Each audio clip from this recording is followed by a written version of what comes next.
27장 11절에서 26절 말씀입니다. 마태복음 27장 11절에서 26절입니다.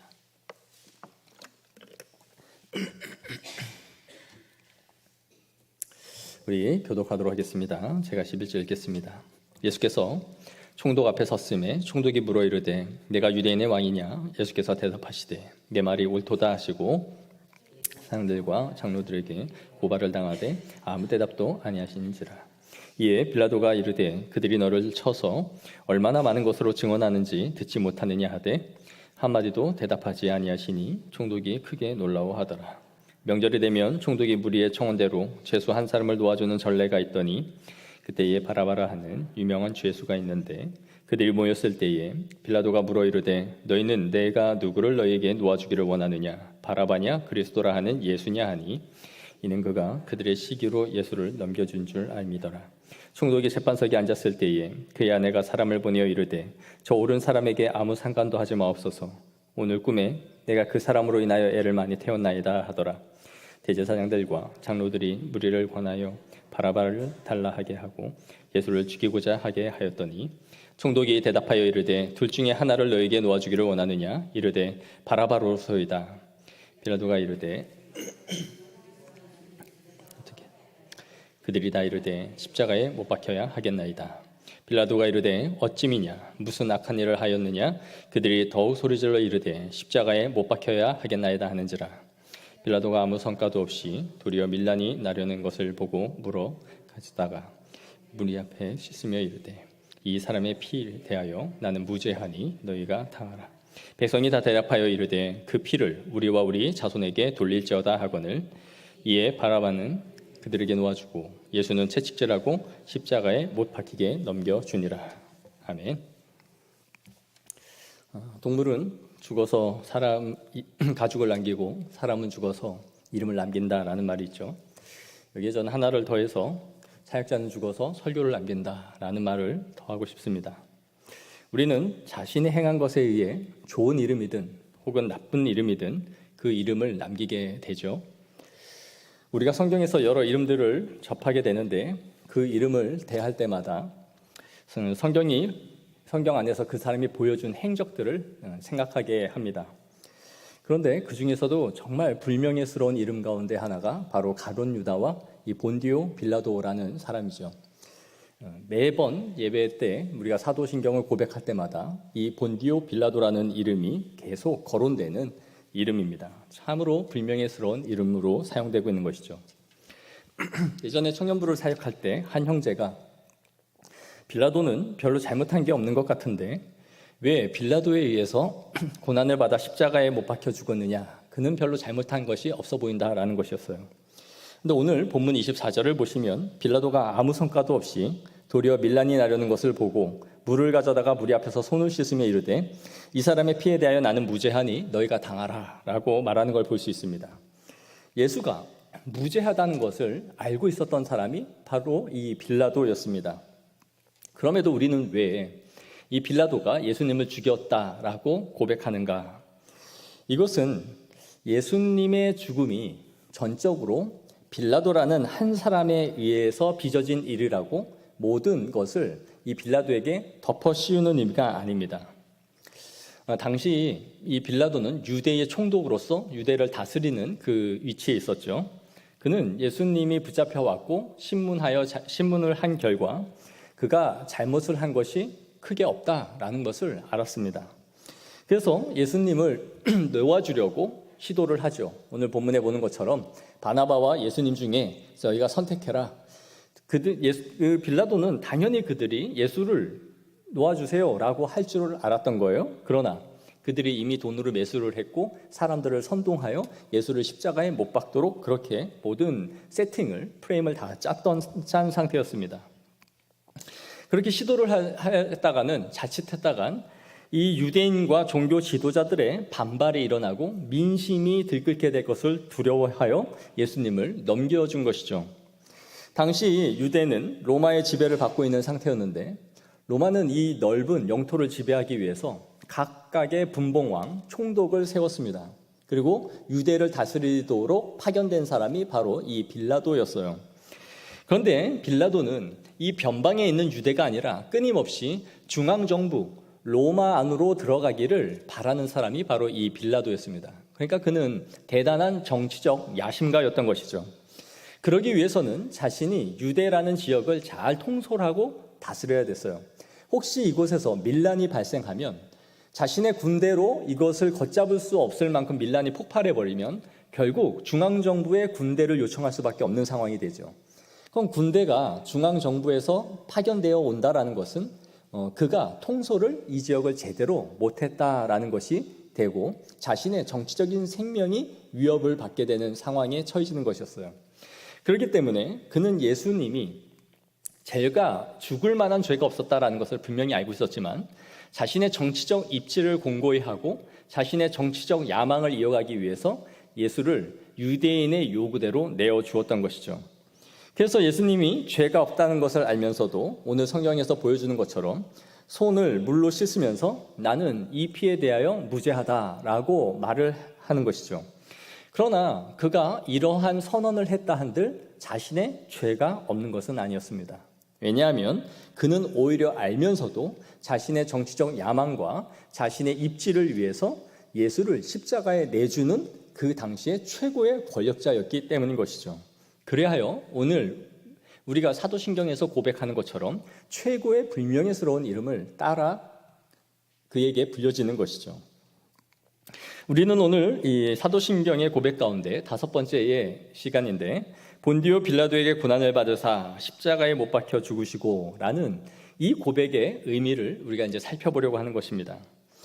우리는 예수님의 고난을 생각할 때 그분의 고통을 십자가 사역에 이렇게 국한하여 생각하는 경향이 있어요. 즉 그가 받은 육체적인 고난에 대해서 생각을 하는 것이죠. 그러나 성경은 의외로 예수님이 받은 육체적인 고난에 대해 포커스를 맞추지 않고 있다는 것을 보게 됩니다. 성경은 예수님이 받으신 고난의 영적인 그분의 영혼에 대한 고통을 훨씬 더 깊이 있게 다루고 있다는 것이죠. 우리가 예수님의 고난을 생각할 때에 십자가상에서 죽으셨다라는 것으로 생각을 하지만 사실은 예수님의 고난은 이 땅에 오심 자체가 고난이었습니다. 신성의 영광을 버리시고 이 땅에 오셔서 죄인들과 함께 뒤엉켜 살아가는 것이 영광의 그분의 하늘나라에 갖고 계셨던 영광에 비해서는 땅끝까지 떨어지는 고난이었던 것이죠. 저는 그런 경험은 없지만 노숙자 사역을 해보신 분들, 그분들의 경험에 의하면 그 노숙자들을 섬길 때에 힘드는 그분들에게서 나는 악취입니다. 씻지 않고 정말 몇 년 동안 이 사람의 삶의 패턴을 잃어버린 그 사람들에게 나는 그 악취가 굉장하다 그래요. 그래서 교회 안에 들어오건 어떤 건물 안에 들어와도 코를 들 수 없는 그러한 고통이 있는 거죠. 그들에게 밥을 주거나 씻겨주는 일 정말 쉽지 않은 일이죠. 우리가 문명과 이 교양이 없는 사람들을 대할 때 오는 상당한 피로감이라는 게 있습니다. 특히 이제 예의가 없고 대먹지 못한 사람들을 만나면 이 몇 마디만 해도 피로감이 와요. 말하는 말투, 하는 행동 하나하나가 이 문명과 교양이 있는 사람에게는 굉장히 거슬리는 일들이 많아지는 것이죠. 그런데 하나님의 아들이신 그분이 사람의 탯줄을 달고 헛간에서 태어나신 것 자체가 자신을 어마어마하게 낮춘 일이었습니다. 또 예수님이 이 땅에 살아가시는 동안에 그분이 그 누구보다도 외로우셨다라는 것을 우리는 생각해 봐야 돼요. 아마도 예수님의 마음을 헤아리는 사람이 그의 일생 동안 한 명이라도 있었을까요? 없었어요. 예수님의 12제자들조차도 예수님을 이해하지 못했습니다. 제가 군대 생활을 2년 2개월을 했는데 그 시간이 나의 인생에 있어서 굉장히 외로운 시간 중에 하나였다라고 기억을 하고 있어요. 왜냐하면 온 포대, 저는 이제 포병대 운전병이었는데 그 포대, 그러니까 보병으로는 중대죠. 교회를 가는 사람이 처음에는 3명, 4명으로 시작을 했다가 나중에 제 고참들이 다 제대하고 난 이후에는 저 혼자가 됐습니다. 1년 안에. 그러니까 신앙적인 대화를 나누거나 말할 수 있는 동지가 없다. 그 상태로 혼자 항상 신앙생활을 했던 것이죠. 그런데 예수님은 이러한 믿음의 동역자들이 없이 자신의 사역을 공유할 만한 사람이 단 한 명도 없었어요. 항상 제자들은 누워서 봉창 두드리는 소리를 하죠. 고난을 앞두고 있는 예수님에게 하나는 주의 우편에, 하나는 좌편에 달라라는 그런 권력의 요구만 하고, 예수님이 죽으셨을 때 이후에 일어날, 또 예수님의 죽으심의 사역의 의미를 전혀 이해하지 못합니다. 다시 말해서 그분은 그 누구와도 공감대를 가지고 마음을 터놓고 이야기할 만한 대상이 일생이 없었다라는 것을 생각해 보게 해주는 거죠. 그러니 이 높고 높은 보좌에서 이 죄 많은 인간들과 몸을 부딪히며 산다라는 것 자체가 그분에게는 굉장한 고난이었어요. 자신을 낮추는 것이며 눈높이를 낮추는 것뿐만 아니라 모든 죄 가운데 죄 덩어리 안으로 자신의 몸을 던지는 느낌이죠. 우리가 새 옷을 깨끗하게 입고 흰 양복, 흰 와이셔츠를 아주 한번 차려입은 그 옷을 입고 돼지우리의 헛간에 들어가서 그 똥을 치우라고 한다면 한번 생각해 보십시오. 내 몸에 잡티 하나 묻히는 게 싫을 텐데, 예수님이 흠도 티도 없는 그분이 이 세상에 들어온 것 자체가 징그렁창 안으로 들어오는 자신의 낮추심의 낮추심이에요. 그러면서 예수님의 최고의 절정이 어디로부터 보여지느냐 하면 바로 하나님으로부터 버림받는 데 이르는 것입니다.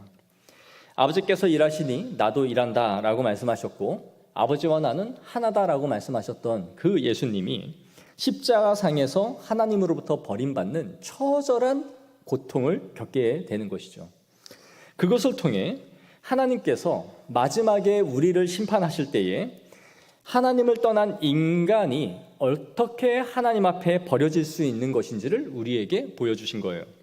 죄의 삭시 사망이다라고 말씀하신 것처럼 죄를 가지고 죽으시는 예수 그리스도가 하나님의 아들의 자격이 아닌 세상 죄를 지고 가는 하나님의 어린 양으로서 죄인의 자리에 섰을 때에 하나님이 그를 무차별로 버리시죠.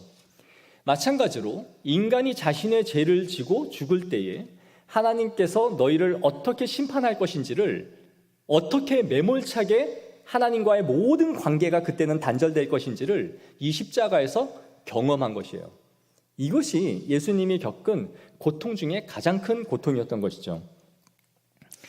오늘날 우리는 이 십자가의 사건을, 그 원인을 자신에게 돌리지 않는 그런 시대를 살아가고 있습니다. 예수님이 십자가에 돌아가셨다는 것이 나의 죄로 인해 죽었다라는 것을 믿지 않는다면 이 고백은 온전한 고백이 되지 못합니다.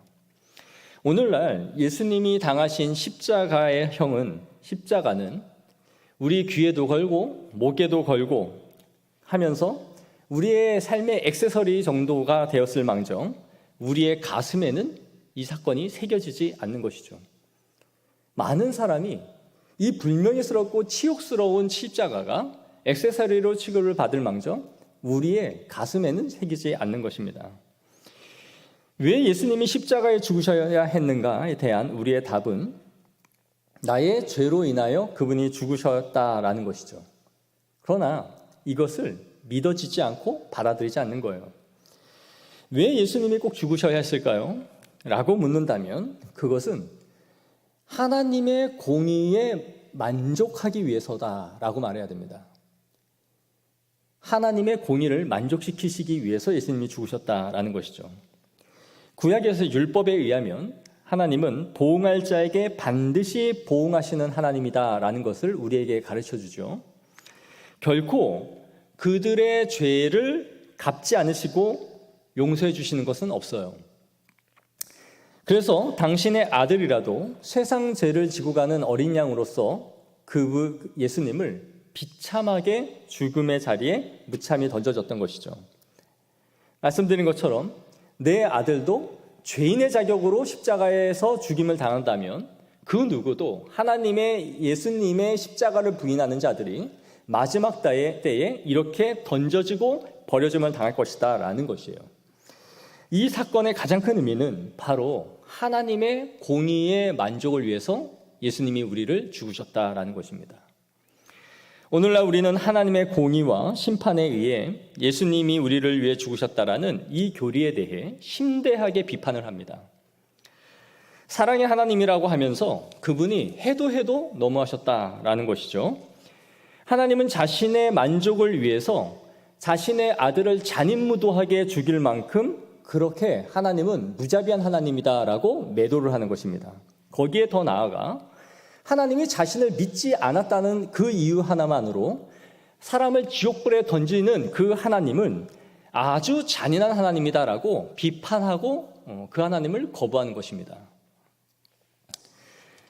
예수님의 죽음이 아니었다면 그 무자비한 심판의 대가가 자신에게 돌려져야 한다라는 것은 믿지 않은 채 감히 하나님을 손가락질하고 비판하기 시작하는 것이죠. 예수님이 그 자리에 죽지 않았더라면 네가 갈갈이 찢겨 죽임을 당하는 그 자리에 처해지는 것이 바로 십자가 사건의 의미인데 감히 하나님이 뭔데 아들을 죽입니까? 저렇게 내어버리는 것이 사랑의 하나님입니까? 그리고 하나님을 믿지 않았다고 저렇게 죽입니까? 라고 묻는 도발적이고 거만하며 하나님을 향해 도전하는 인간들이 이 시대에 가득해요. 그래서 그 하나님의 심판을 받아야 할 대상이 내가 아니기 때문에 예수님의 죽으심을 그 죽인 하나님을 저주하며 거부하는 것이죠. 자신의 머리 위에 진노의 잔이 용광로와 같은 뜨거운 불구덩이가 드글드글 타고 있다는 생각을 하지 않은 채 감히 하나님의 공의의 방식을 저항하는 것이에요. 얼마나 많은 사람들이 이 시대에 하나님을 믿지 않는다는 이유로 지옥에 보내는 하나님을 저주하고 싫어하는지를 엄청 많이 듣게 될 것입니다. 우리의 죄가 속죄를 요구한다는 것을 우리는 잊어서는 안 돼요. 하나님의 공의는 우리의 죄에 대해 마땅한 형벌을 내리심을 통해서 공의가 만족되는 것이에요. 아무도 죄사함이 없는데 이제부터 죄사한 걸로 칠게 이런 법은 없어요. 죄의 형벌의 값이 죄책, 죄에 대한 책임을 져야 되는 것이에요. 그것이 하나님의 공의예요. 절대로 하지 않은 공의를 했다라고 치는 것이 사랑이 아닙니다. 그것은 하나님의 공의를 묵살하는 것이죠. 하나님의 절대적인 공의를 만족시키기 위한 모든 조건을 갖추신 분이 바로 그분의 독생자 예수 그리스도밖에 없으셨기에 그분을 대속제물로 준비시키시고 우리를 위하여 죽게 만드신 거예요. 그걸 통해서 하나님이 만족하시는, 기뻐하시는 제물이 우리 예수 그리스도께서 되신 것이죠. 이렇게 아들을 내어주시는 방식은 제가 이전에 말씀드린 것처럼 그냥 한 번에 이렇게 하고 나서 우리에게 예수님의 대속의 방식이다라는 걸 말씀하신 것이 아니라 구약 성경에 예표하여 우리에게 보여주신 것이다 라고 말씀드렸어요. 아들을 낳을 수 없는 아브라함에게 아들을 낳을 것이다 라고 말씀해 주시고 그의 아들 이삭을 제물로 바치라고 요구하시죠. 경수가 다 끊어진 이 사라가 자녀를 갖는다는 것이 아예 불가능한 상태였지만 하나님은 초자연적으로 그 일을 하도록 이루셨습니다. 그리고 우리가 지난주 설교에 살펴본 것처럼 남자를 알지 못하는 여인, 동정녀 마리아의 몸을 통해서 임신할 수 없는 이 여인이 남자를 알지 못하는 이 여인에게 하나님께서 성령으로 예수 그리스도를 잉태케 하심으로 그분을 수태케 하셨던 것이죠.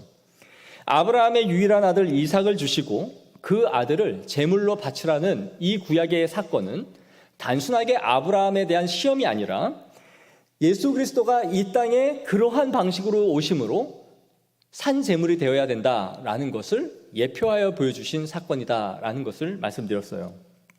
그래서 히브리서 기자는 피 흘림이 없은즉 사함이 없느니라 라는 걸 통하여 예수 그리스도의 죽으심의 대속의 피 흘리심만이 사함을 이룰 수 있다라는 것을 말해주고 있는 거예요.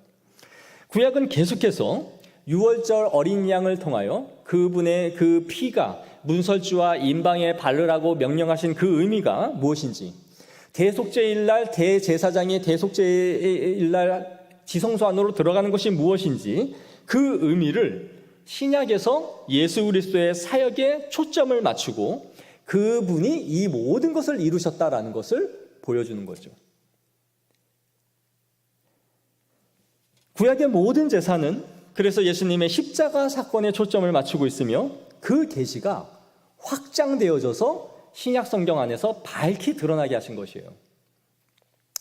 구약의 사람들이 죄를 지을 때마다 짐승의 제사를 드렸듯이 독생자 아들 예수 그리스도가 우리의 산제물이 되어 하나님 앞에 드려짐을 통하여 온전한 제사를 드리셨던 것이죠. 그래서 오늘날 우리는 제사를 반복하여 드리지 않는 것이에요. 구약의 제사를 드렸는데 왜 안 드립니까? 아니, 어린아이들도 할 수 있는 질문이고 누구라도 할 수 있는 신학적 질문이에요. 그것이 예수 그리스도를 통해 완전히 단번에 온전한 제사로서 성취되었다라는 것이 히브리서 기자가 말하는 논리인 것이죠. 예수님이 십자가에 죽으신 것은 그러므로 첫째, 말씀드린 것처럼 하나님의 공의에 대한 만족이었어요. 그렇다면 두 번째 이유는 무엇이냐? 바로 그것은 우리를 향한 하나님 아버지의 극진하신 사랑이 있었다라는 것입니다. 공의의 만족이 첫 번째고 그 다음에 우리를 향한 사랑이 만족돼야 되는 거예요. 이 땅에 오시는 것 자체가 예수님께 고통이셨지만 예수님은 우리와 하나님을 다시 화목하게 하는 것을 기뻐하셨어요. 골로새서 1장 20절에 그의 십자가의 피로 화평을 이루사 만물 곧 땅에 있는 것들이나 하늘에 있는 것들을 그로 말미암아 자기와 화목되게 하기를 기뻐하심이라. 이것이 예수님이 오신 이유인 것이죠. 인간이 타락한 후에 우리를 그 상태로 내버려 둔 것이 아니라 자신의 아들을 이 땅에 보내심으로 하나님과 우리의 사랑을 다시 원상복구, 이전의 상태로 만들고자 하신 것이 예수님이 이 땅에 오신 이유다라는 것이에요. 즉 죄인을 구원하고자 하시는 하나님 아버지의 애타는 사랑이 그 안에 있었던 것이에요. 얼마만큼 애탔느냐? 내 아들을 내어주기까지 사랑하신 거예요. 이러한 아버지의 애타는 사랑의 마음을 성자 예수 그리스도가 너무나 잘 아셨고 자신을 이 땅에 보내기를, 이 땅에 오시기를 기뻐하신 거예요. 아버지 하나님의 사랑의 마음을 안 성자 예수 그리스도께서 이 땅에 오시기를 기뻐하신 것이죠. 그러므로 우리를 구원하고자 하시는 하나님 아버지의 애끓는 사랑과 우리와 하나님 사이를 화목하게 하고자 하시는 성자 예수님의 자발적인 이 순종이 바로 구원을 이룬 것이에요. 그러니까 어떤 사람들이 비판을 하는 것처럼 하나님을 진노하시는 하나님으로 생각하고 예수님을 예수님을 사랑 많은 하나님으로 만들면서 서로 대조를 하는 것은 매우 성경을 잘못 보고 있는 것이죠. 실제로 초대교회에 마르시온이라는 사람이 이런 주장을 하다가 이단으로 정죄받았습니다. 그는 주장하기를 구약에 있는 하나님은 매몰찬 진노의 하나님이시고 신약의 하나님은 사랑의 하나님이다. 그러므로 구약에 있는 하나님을, 구약 성경을 부정했어요. 그 하나님은 하나님이 아니다라고 말한 거죠. 이러한 이해는 성경을 완전히 곡해하고 잘못 이해한 것이에요. 그러나 신방을 하다 보면 이러한 성도들을 가끔씩 봅니다. 구약의 하나님은 마음에 들지 않는다는 거예요. 신약의 하나님은 사랑의 하나님인데 구약의 하나님은 잔인하다는 거예요. 가나안 땅을 쓸어버리고 화가 나면은 불로 유황으로 심판을 하시고, 그러나 신약의 하나님은 자신을 다 내어주는 하나님이 아니냐. 하나님이 영원하며 불변하신 속성을 갖고 계시다면 그럼 구약의 하나님은 신약의 하나님으로 탈바꿈을 한 것인가요? 아니죠. 성경에 하나님의 이 공의와 사랑을 통일하게 보내주고 있는 거예요. 그 사람은 아들을 내어주시는 사랑을 전혀 이해하지 않는 거죠. 그러니까 삼위일체 신앙을 제대로 이해하고 있는 사람은 성부와 성자 하나님을 분리하여 이해할 수가 없는 것이에요. 삼위일체 하나님은 내어주신 분도 하나님 아버지시오, 자발적 순종으로 이 땅에 임하신 것도 성자 예수 그리스도이시지, 삼신론이 하나님처럼 쭉 찢어져가지고 하나님은 잔인하고 예수님은 사랑이다, 성경을 완전히 곡해한 이단들이 하는 생각을 갖고 있는 것이죠. 그래서 자신은 구약은 마음에 들지 않아서 성경을 읽지 않는다는 이 기가 막힌 신자들이 나오는 것이에요. 하나님 안에는 그 죄를 반드시 처벌하셔야 하는 공의를 만족시켜야 하는 것과 우리를 구원하고자 하시는 사랑이 불타는 하나님이신 거예요. 정말 공의로운 하나님이시라면, 공의만 있는 하나님이라면 왜 아들을 보내요? 그냥 그 자리에서 쓸어버리고 죽이죠. 아담이 범죄한 순간 그냥 죽이고, 그까짓 거 흙으로 다시 하나 만들고 생명을 불어넣으면 또 사람인데, 그 실패한 인간을 뭐하러 살리겠다고 이 힘든 일을 하시냐 이거예요. 애 낳고 잘 살기 전에 그냥 쓸어버리면 되잖아요. 가인이 나올 줄 모르셨겠어요? 라멕이 나올 줄 모르셨겠어요? 이 시대가 이렇게 가면서 하나님을 저주하고 비난하는 자들이 이 땅에 이렇게 득식을 걸릴 줄을 몰라주셨겠냐고요. 이 꼴 저 꼴 보기 싫으니 그냥 너 죽이고 새로 시작하자. 얼마나 간단해요. 그게 공의죠. 그런데 하나님이 자신의 생명을 부어 만든 아담을 포기하지 않으셨다는 거예요.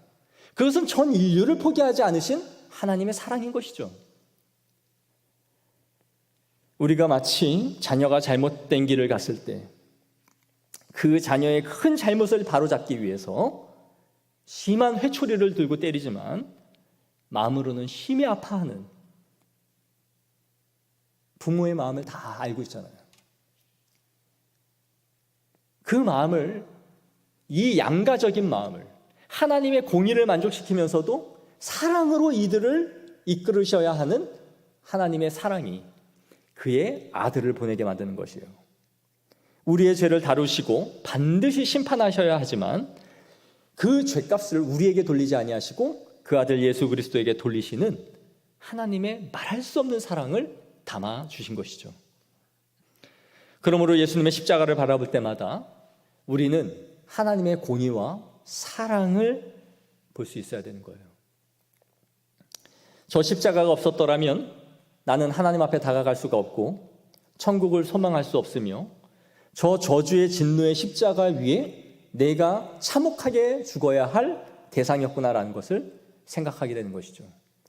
그러므로 십자가는 그분의 사랑을 생각하게 하고 나의 삶을 다시 잊게 한 하나님 아버지의 사랑의 결과임을 기억하게 되는 것입니다.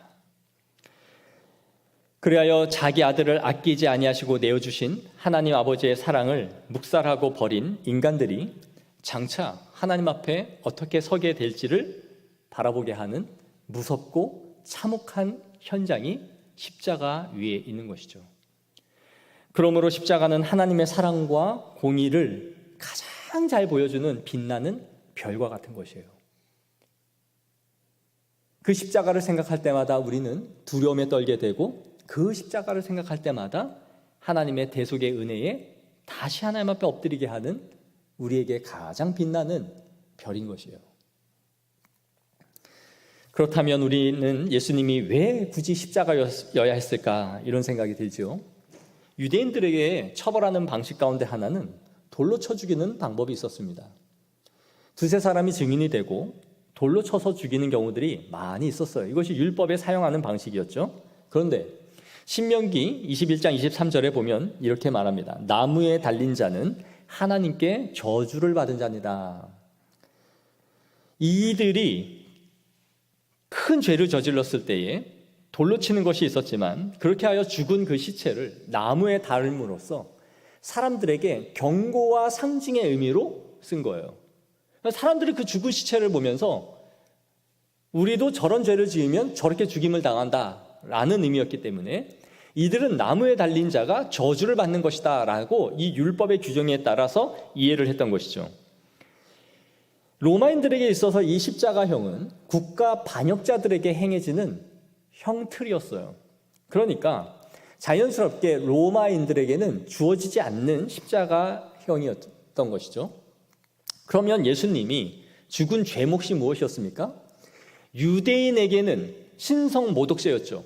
하나님과 자신을 동등하게 여기는 것에 대한 괘씸죄였어요. 그러나 본디오 빌라도가 예수를 죽일 때에는 신성모독했는데요, 얘가 하나님을 모욕했습니다 라는 죄 몫으로는 예수님을 사형시킬 만한 죄가 될 수 없었기 때문에 프레임을 바꾸는 것이죠. 뭘로요? 국가 반역자로 몰아가야 되는 거예요. 그래서 예수님을 고소할 때는 유대인의 왕이라고 했다라고 말하는 것이에요. 자칭 유대인의 왕이라고 말했다는 것은 로마의 황제를 거부하는 것이니 이 자는 틀림없이 국가의 반역자다라고 몰아가는 것이죠. 그럼 왜 예수님이 국가 반역자의 죄 몫을 가지고 죽으셔야 했을까요? 우리가 하늘나라로 상징되는 하나님의 왕국에서 에덴 동산의 지배권을 찬탈한 국가 반역자들이기 때문이에요. 하나님의 왕의 도전장을 내밀고 아담이 선악과를 먹음으로써 내가 왕으로서 여기를 군림하겠다라고 한 거예요. 그러니 하나님의 목에 칼을 들이댄 것이며 하나님을 끌어내려 왕의 위치에 오르고자 한 영적인 국가 반역자들이 바로 우리 인간들이에요.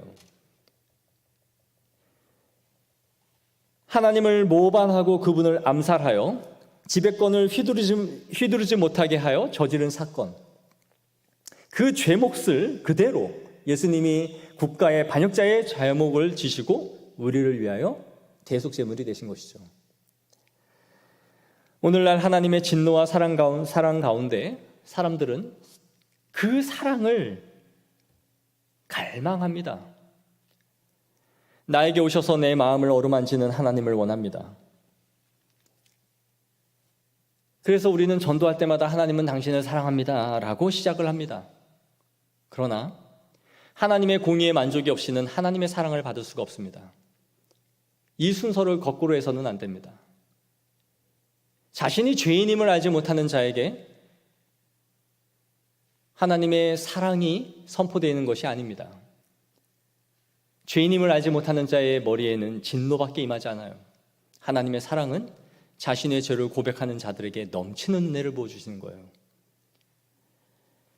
예수님을 통해 공의가 만족되어야 하며 하나님의 아들을 보내주시는 사랑을 통해 우리는 하나님께 나아갈 수 있는 담력을 얻는 것이에요.